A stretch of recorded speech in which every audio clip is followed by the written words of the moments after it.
guys, just wanted to show you how you could polish up a carbon steel surface.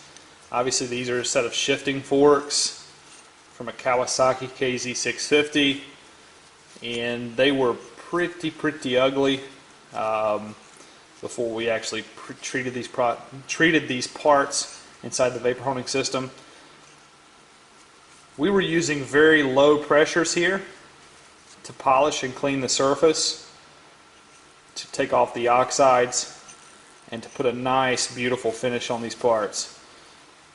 We also had one of our new additions, a liquid polishing compound that you actually add to the machine with the abrasive, and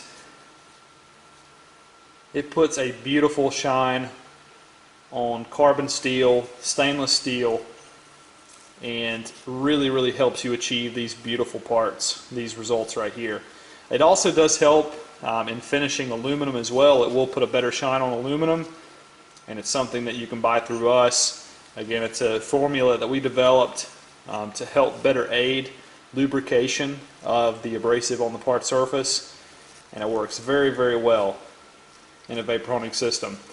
Again, something very easy and quick, and you can do this every single time. It is repeatable, and it's very simple.